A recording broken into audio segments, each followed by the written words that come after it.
Hello my dear friends, welcome back to my channel Sapna's Arts. അപ്പോൾ ഇത് online വഴി 229 വാങ്ങുന്നൊരു earrings ആണിത്. അപ്പോൾ നമുക്ക് വെറും 10 റുപ്പീസ് ചിലവിലുണ്ടാക്കിയെടുത്താലോ. അതിനാവശ്യമായിട്ടുള്ളത് റൈൻസ്റ്റോൺ ചെയിനാണ്. ഒരു പേപ്പറിൽ ഞാനൊരു കുഞ്ഞ് റൗണ്ട് ഷേപ്പിൽ നിന്ന് വരച്ചെടുത്തിട്ടുണ്ട്. പിന്നെ അതിന് പുറത്തായിട്ട് ഗ്ലാസ് പേപ്പർ വെച്ച് കൊടുത്തിട്ടുണ്ട്. പിന്നെ അതിന് മുകളിലായി കുറച്ച് ഫെവി ബോണ്ട് അപ്ലൈ ചെയ്തെടുത്തിട്ടുണ്ട്. പിന്നെ ആ റൗണ്ട് ഷേപ്പിന് തന്നെ നമ്മുടെ റൈൻസ്റ്റോൺ ഇങ്ങനെ ഒട്ടിച്ചു കൊടുക്കുകയാണ്. അപ്പോൾ കാണുമ്പോൾ പെട്ടെന്ന് ഇങ്ങനെ ഒട്ടി വരത്തൊന്നുമില്ല, കുറച്ച് പേഷ്യൻസിൻ്റെ ആവശ്യമുണ്ട്. അപ്പോൾ ഇത് റൈൻസ്റ്റോൺ കംപ്ലീറ്റ് ആയിട്ട് ഒട്ടിച്ച് കഴിഞ്ഞിട്ടുണ്ട്. ആ റൗണ്ട് ഷേപ്പ് ഒന്ന് കിട്ടിയിട്ടുണ്ട്. അപ്പോൾ ഫെവി ബോണ്ടിന് പകരം B7000 എന്ന് പറയുന്ന ഒരു ഗ്ലൂ ഉണ്ട്. അത് ഞാൻ നെക്സ്റ്റ് വീഡിയോയിൽ കാണിച്ചു തരാം. അപ്പോൾ അത് യൂസ് ചെയ്യുകയാണെങ്കിൽ സൂപ്പർബാണ്, ലോങ് ലാസ്റ്റിംഗ് ആണ്. അപ്പോൾ വേറെ ഗ്ലാസ് പേപ്പർ എടുത്ത് ഇതുപോലെ നീളത്തിൽ നിന്ന് കുറച്ച് റൈൻസ്റ്റോൺ ഒന്ന് ഒട്ടിച്ചെടുക്കുകയാണേ. അപ്പോൾ ഇവിടെ കുറച്ചധികം ഞാനിങ്ങനെ ഒട്ടിച്ചെടുത്തിട്ടുണ്ട്. എല്ലാം ഒന്ന് കട്ട് ചെയ്തെടുക്കുകയാണ്. അപ്പോൾ നീളത്തിലാണ് കട്ട് ചെയ്തെടുക്കാനുള്ളത്. നേരത്തെ നമ്മൾ റൗണ്ട് ഷേപ്പിനൊന്ന് ഒട്ടിച്ചെടുത്ത് ഇതുപോലെ ഇരിപ്പുണ്ട്. അപ്പോൾ ഈ നീളത്തിനിങ്ങനെ ഒട്ടിച്ചെടുത്തത് ഒന്ന് കട്ട് ചെയ്തിട്ട് നമുക്കൊന്ന് റൗണ്ട് ഷേപ്പ് ഒന്ന് ആക്കിയെടുക്കാൻ വേണ്ടിയിട്ടാണ്. അപ്പോൾ രണ്ട് സൈഡും കുറച്ച് ഗ്ലാസ് പേപ്പർ വിട്ടിട്ട് വേണം ഒട്ടിക്കാനായിട്ട്. കംപ്ലീറ്റ് ആയിട്ട് ഒട്ടിക്കാൻ പാടില്ല.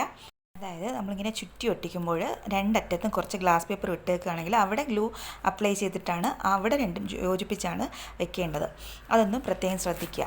അപ്പോൾ ഇതാ രണ്ട് സൈഡ് ഞാനിങ്ങനെ കുറച്ച് ഗ്ലാസ് പേപ്പർ വിട്ടിട്ടാണ് കട്ട് ചെയ്തെടുത്തിട്ടുള്ളത്.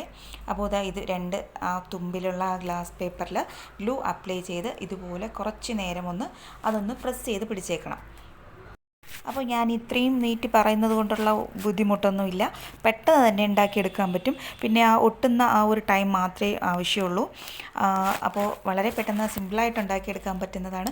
ഒരുപാട് വില കൊടുത്തൊന്നും ഓൺലൈൻ വഴി വാങ്ങേണ്ട കാര്യമില്ല.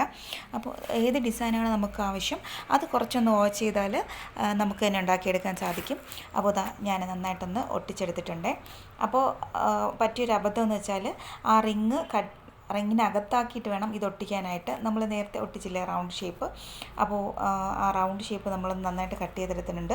പിന്നെ ഡ്രൈ ആയതിനു ശേഷം മാത്രം കട്ട് ചെയ്തെടുക്കുക. അപ്പോൾ നടുവിലുള്ള ആ ഒരു ഗ്ലാസ് പേപ്പർ കട്ട് ചെയ്യാനായിട്ട് എന്തെങ്കിലും ചൂടാക്കിയിട്ട്, ഞാനിപ്പോൾ ഒരു ഫോർക്കാണ് എടുത്തിട്ടുള്ളത്. ഫോർക്ക് നന്നായിട്ടൊന്ന് ചൂടാക്കിയിട്ട് നടുവിൽ വെച്ച് കൊടുക്കുകയാണെങ്കിൽ അത് ഗ്ലാസ് പേപ്പർ നടുവിലുള്ളത് അനാവശ്യമായിട്ടുള്ള എല്ലാം ഗ്ലാസ് പേപ്പറും ഉരുകി പോകുന്നതാണ്. ഇതുപോലെ കിട്ടിയിട്ടുണ്ട്. പിന്നെ നമ്മൾ രണ്ടാമത് ഒട്ടിച്ചതൊന്നും അതൊന്ന് ഇളക്കി വീണ്ടും ഒന്ന് ഒട്ടിച്ചെടുക്കേണ്ട അവസ്ഥയായി. അപ്പോൾ അതിനകത്ത് കൂടിയിട്ടാണ് നേരത്തെ ഒട്ടിച്ചതുപോലെ തന്നെ ഒട്ടിക്കണം. ഇതുപോലെ 3 എണ്ണം. അപ്പോൾ നമ്മുടെ പിക്ചറിൽ ഓൺലൈൻ വഴിയിലുള്ളത് 4 എണ്ണം ഒട്ടിച്ചിട്ടുണ്ട്. ഞാനിവിടെ 3 എണ്ണേ ഒട്ടിച്ചിട്ടുള്ളൂ. അപ്പോൾ ഇത് 3 എണ്ണം ഇതുപോലെ ഒന്ന് ഒട്ടിച്ചെടുക്കേണ്ട ആവശ്യമുണ്ട്. അപ്പോൾ എൻ്റെ ചാനൽ ഇതുവരെയും സബ്സ്ക്രൈബ് ചെയ്യാതെ കാണുന്ന കൂട്ടുകാരുണ്ടെങ്കിൽ പ്ലീസ് ഒന്ന് സബ്സ്ക്രൈബ് ചെയ്ത് സപ്പോർട്ട് ചെയ്യണേ.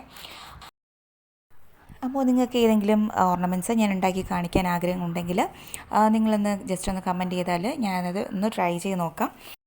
അപ്പോൾ ഇങ്ങനെ 3 റിങ്ങും അതിനകത്തോട്ട് നമ്മളൊന്ന് ഒട്ടിച്ചു കൊടുക്കുകയാണേ. അപ്പോൾ വളരെ സിമ്പിളാണ്. പിന്നെ പേഷ്യൻസിൻ്റെ ആവശ്യം മാത്രമേ ഉള്ളൂ.